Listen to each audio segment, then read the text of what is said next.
Sir, stand up for me. May I ask what this is about? You've been reported as threatening crew. I haven't threatened any.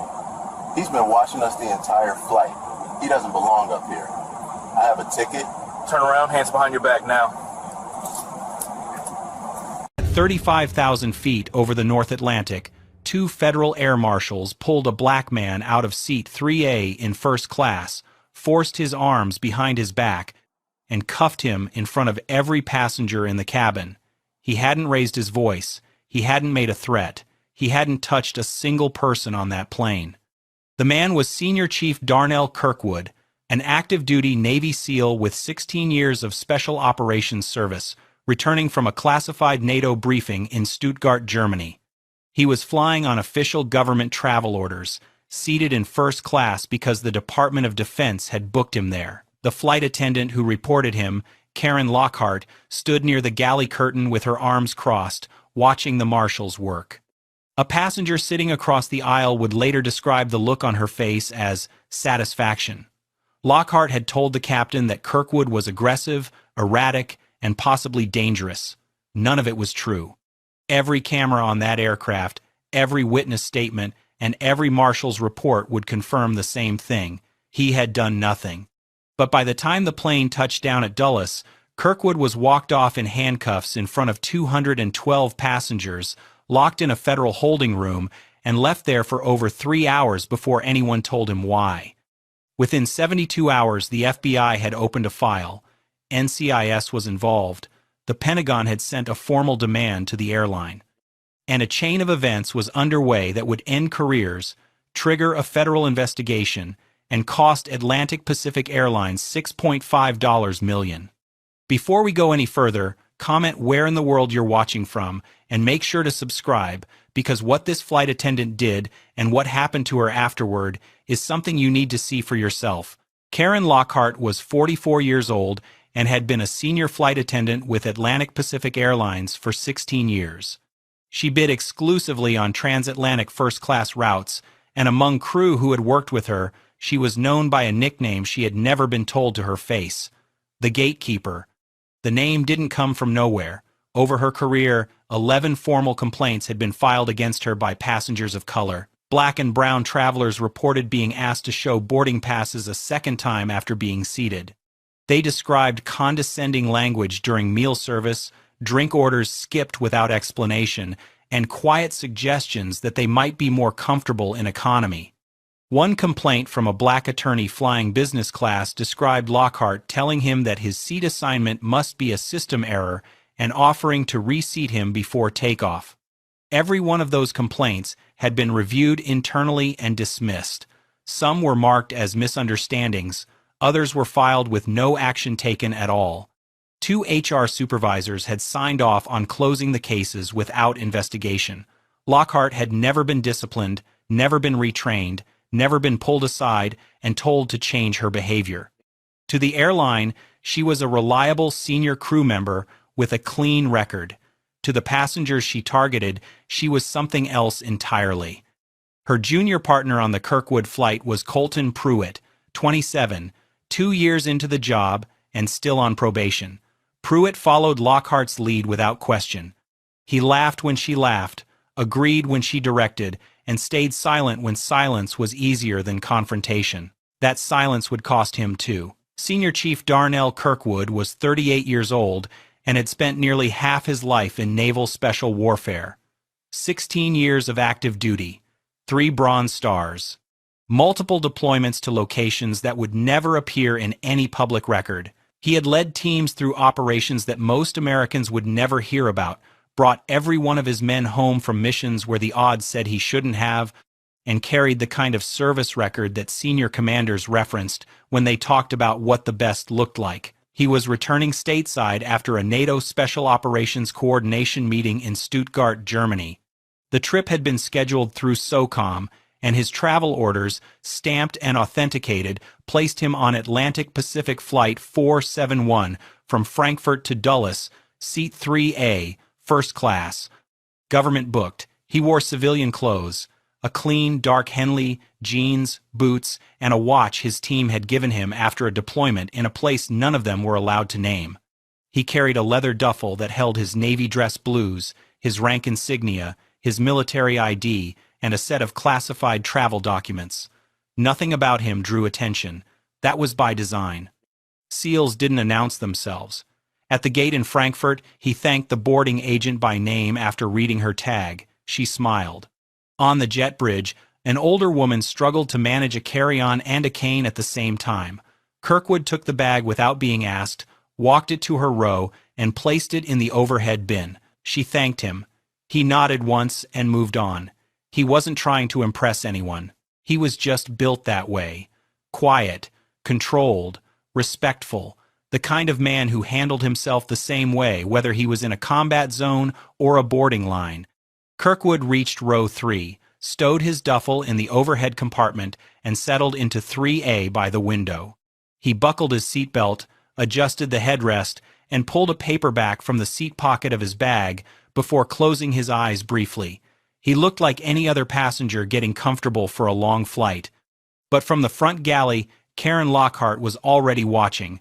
Her eyes tracked him from the moment he turned into the first-class cabin. She watched him open the overhead bin. She watched him sit down. She studied his clothes, his bag, his face. Then she turned to the manifest screen near the galley station and scrolled to seat 3A, Kirkwood, D. She looked at the name. She looked back at the man. Then she leaned toward Colton Pruitt, who was folding hot towels beside her, and lowered her voice. "That's not a first-class passenger. Go check his boarding pass." Pruitt walked over without hesitation. He was polite about it. "Excuse me, sir. Mind if I just verify your boarding pass?" Kirkwood reached into his back pocket and handed it over without a word. Pruitt glanced at it. Seat 3A. Name matched. He walked back to the galley and told Lockhart everything was in order. She barely acknowledged it. People steal upgrades all the time. Could be a system glitch. Keep an eye on him. Pruitt nodded and said nothing. In the first-class cabin, 8 other passengers were already seated. A white man in a sport coat. A couple in matching cashmere. A woman with a designer bag taking up the seat beside her. None of them had been asked for their boarding passes. None of them had been watched from the galley. None of them had been flagged before the doors even closed. 3 hours into the flight, the first beverage service began. Lockhart moved through the first-class cabin with a practiced smile, offering drinks to each row. The couple in cashmere got sparkling water with lime. The man in the sport coat got a whiskey neat. The woman with the designer bag got a glass of champagne. Row 3 got nothing. Lockhart passed Kirkwood's seat without slowing, without making eye contact, without a word. He didn't react immediately. He assumed she would circle back. She didn't. After another 10 minutes, he pressed the call button above his seat. The small chimes sounded in the galley. 14 minutes passed before Lockhart appeared at his row. She looked down at him with an expression that wasn't quite hostility, but wasn't service either. "Can I help you?" "I'd take a water when you get a chance," Kirkwood said. Lockhart tilted her head slightly. "Are you sure you're in the right cabin?" Kirkwood held her gaze for a moment. "Seat 3A. That's where I'm sitting." She brought the water without another word and set it on the armrest without a napkin. 20 minutes later, hot towels were distributed through the cabin. Every passenger received one. Every passenger except Kirkwood. Across the aisle in 3B, a white businessman named Gregory Hale had been watching the pattern develop. He shifted in his seat, glanced at Kirkwood, then at Lockhart, and his discomfort was visible. He said nothing yet, but he was paying attention. Kirkwood put in his earbuds, leaned back, and closed his eyes. He had been treated worse in places far more dangerous than an airplane cabin. He chalked it up to bad service and let it go, but Lockhart wasn't letting anything go. In her mind, she had already decided he didn't belong there. Now she just needed a reason to prove it. 5.5 hours into the flight, Kirkwood unbuckled his seatbelt, stood, and walked toward the forward lavatory. He used it, washed his hands, and stepped back into the aisle. On his way to his seat, he paused near the galley entrance and stretched, rolled his neck, pressed his palms into his lower back. A normal thing for anyone sitting in a pressurized cabin for 6 hours over open ocean. 2 other passengers had done the same thing during the flight. Neither had been noticed. Lockhart noticed Kirkwood. She stood at the galley counter and watched him stretch for fewer than 30 seconds before turning to Colton Pruitt. Her voice was low but urgent. "He's watching us. He's been acting erratic the whole flight. Something's off." Pruitt looked past her toward Kirkwood, who was already walking back toward his seat. He hesitated. He could see a man stretching. He couldn't see a threat, but he said nothing. He didn't ask what specifically was erratic. He didn't challenge the characterization. He looked at Lockhart, then looked at the floor, and stayed silent. That silence gave her everything she needed. Lockhart picked up the interphone connected to the flight deck and pressed the call button. When the captain answered, her language was precise and deliberate. She reported a suspicious and potentially threatening passenger in first class.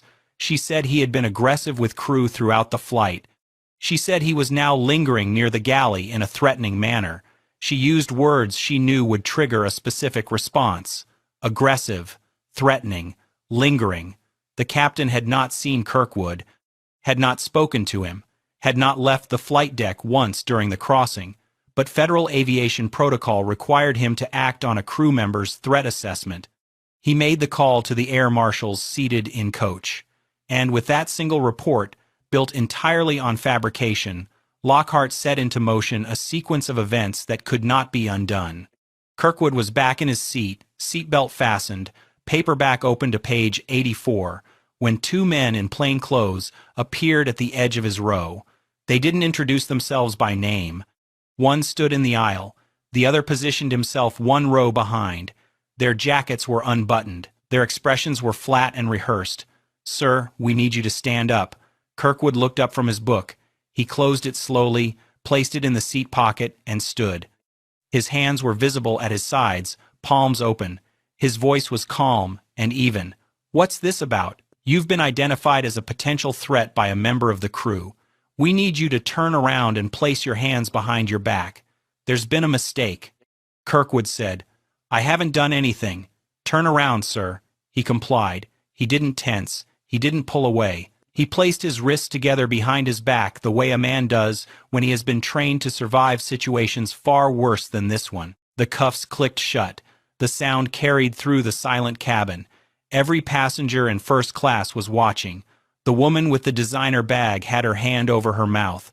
The couple in cashmere sat frozen. Gregory Hale leaned forward in 3B. "He hasn't done anything. I've been sitting right here the entire flight. He hasn't said a word to anyone." One of the marshals glanced at Hale. "Sir, please remain seated." A woman 3 rows back raised her phone and began filming. Near the galley curtain, Karen Lockhart stood with her arms crossed, watching. She didn't speak. She didn't intervene. She watched. The marshals walked Kirkwood down the aisle toward the rear of the aircraft. Every row turned as he passed. He was cuffed to an armrest in the last row of coach. He sat down without resistance, without raising his voice. He asked one question, once, clearly. "Can you tell me specifically what I'm accused of?" No one answered. Atlantic Pacific Flight 471 touched down at Dulles International Airport at 4:47 p.m. Eastern Time. Before the seatbelt sign was turned off, before a single passenger stood to reach for their luggage, the forward cabin door opened and 4 figures stepped on board, 2 FBI agents, 2 airport police officers. They walked the length of the aircraft without speaking to anyone and stopped at the last row of coach, where Kirkwood sat cuffed to the armrest, spine straight, eyes forward. They uncuffed him from the seat and recuffed his hands behind his back. Then they walked him up the aisle toward the front of the plane. 212 passengers watched. A father pulled his young daughter closer. A teenager lifted his phone. A woman in row 14 pressed her fingers to her lips and shook her head slowly. Kirkwood didn't look left or right. He kept his chin level and his breathing measured. He walked the way he had been trained to walk under pressure. Controlled, silent, present. They took him through the jet bridge and into the terminal, past the gate area where arriving passengers turned and stared, past the baggage signs and the currency exchange kiosk, and into a windowless federal holding room on the lower level of the airport. Concrete walls, a metal table bolted to the floor, a single fluorescent light humming overhead. They sat him in a chair, removed one cuff, and secured the other to a steel loop welded to the table. His leather duffel, the one containing his Navy dress blues, his military ID, his rank insignia, and his classified travel orders stamped by SOCOM, was taken to another room. Then they left. No one told him why he was there. No one read him his rights. No one asked if he needed water or food or a phone call. He sat in that room for 3 hours and 17 minutes before another human being spoke to him. The silence was deliberate. It was a technique designed to create anxiety, to make people talk, to break composure. It didn't work on Kirkwood. He had completed SEER training, the military's survival, evasion, resistance, and escape program designed to prepare operators for capture and interrogation by hostile forces. He had endured simulated captivity in conditions built to replicate the worst-case scenario. A quiet room at Dulles with a fluorescent light and a metal table didn't come close. He sat perfectly still, controlled his breathing, and waited. 3 hours and 17 minutes after Kirkwood was placed in that room, the door opened. A single FBI agent walked in carrying the leather duffel. He didn't sit down. He didn't introduce himself. He set the bag on the metal table, unzipped it, and began removing the contents one item at a time. First, the Navy dress blues, folded with military precision, creases sharp enough to cut paper.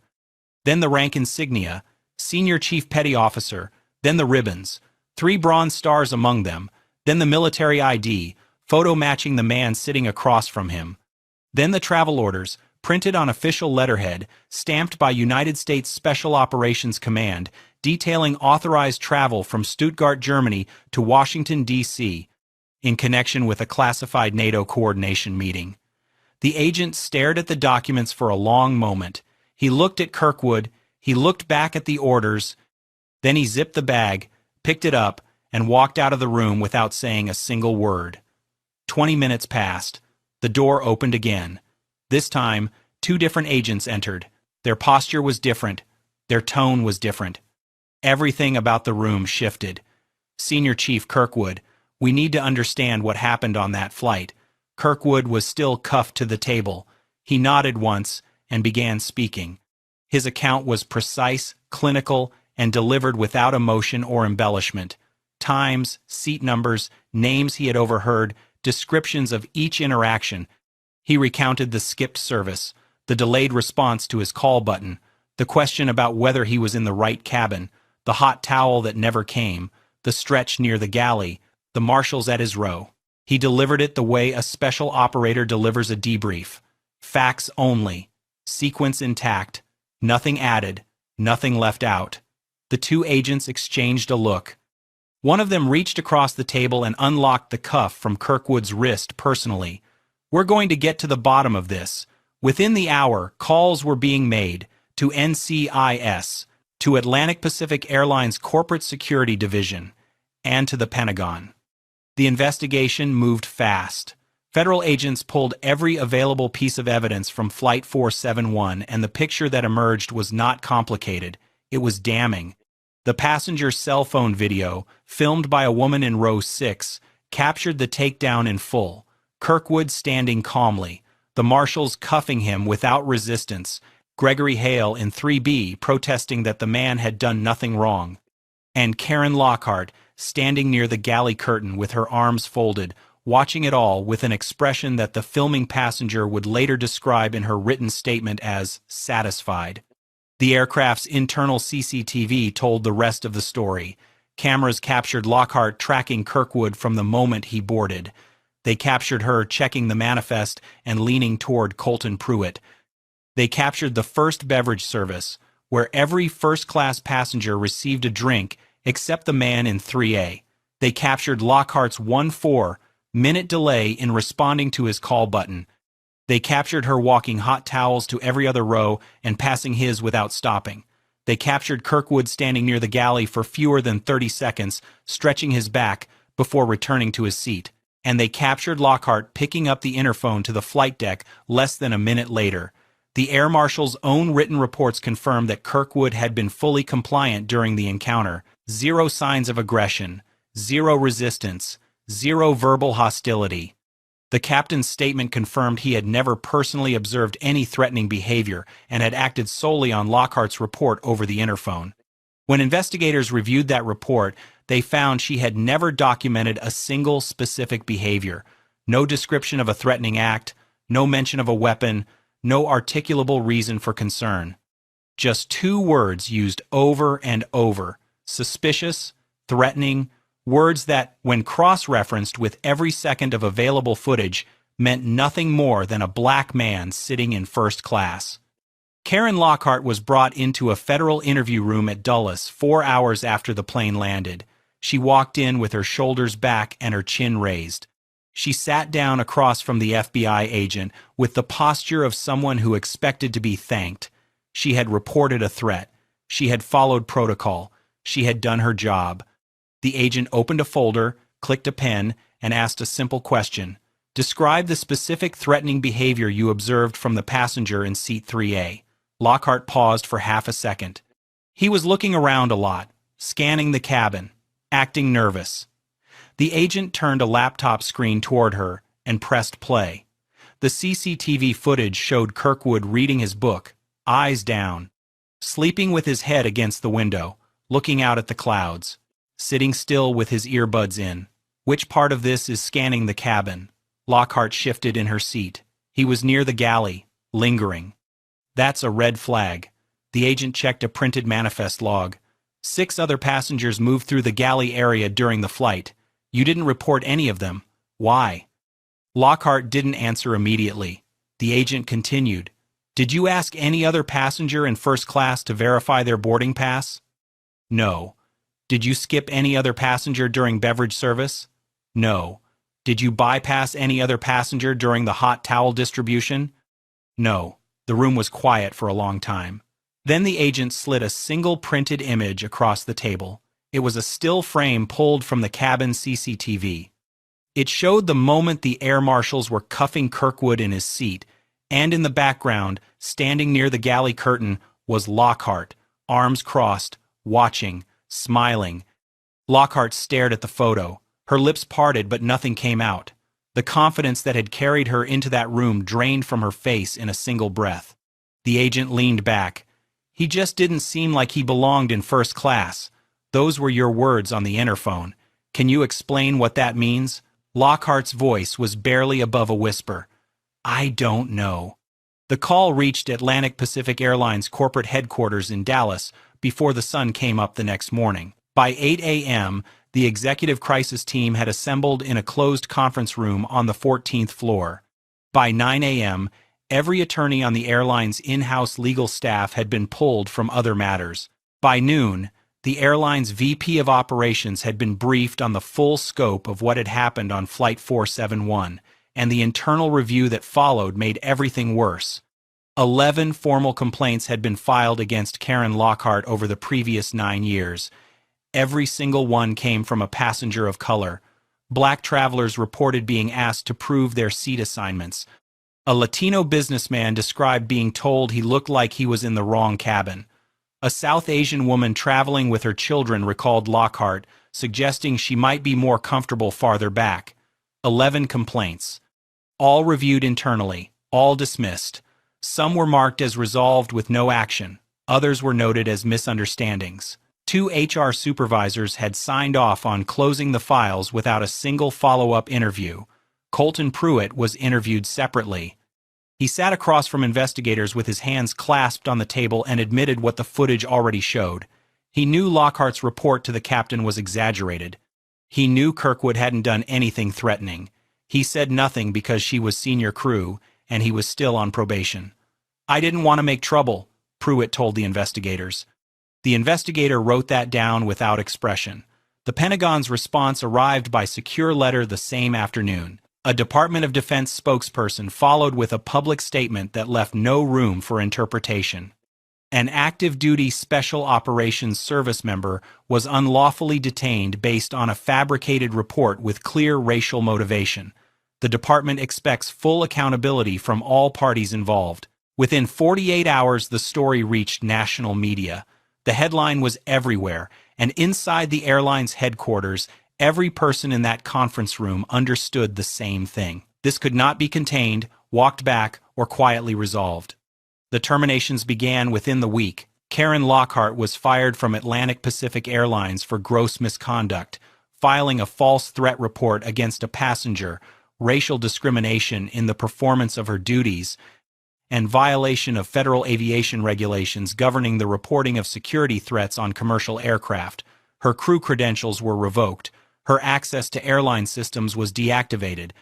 Her 6-year career ended not with a retirement ceremony but with a letter hand-delivered by corporate counsel in the presence of 2 witnesses. Colton Pruitt was suspended immediately and placed under internal investigation for failure to intervene and for corroborating a report he knew to be false. He resigned 3 weeks later before the investigation concluded. His resignation letter was one sentence. The airline's head of crew training was removed from her position after the internal review revealed that no module in the company's training curriculum addressed racial bias in threat assessment or the legal consequences of filing false security reports. 2 HR supervisors, the same 2 who had signed off on dismissing 11 prior complaints against Lockhart without investigation, were placed on administrative leave pending a full audit of their case handling. Neither would return to their roles, but the most significant consequence came from outside the airline.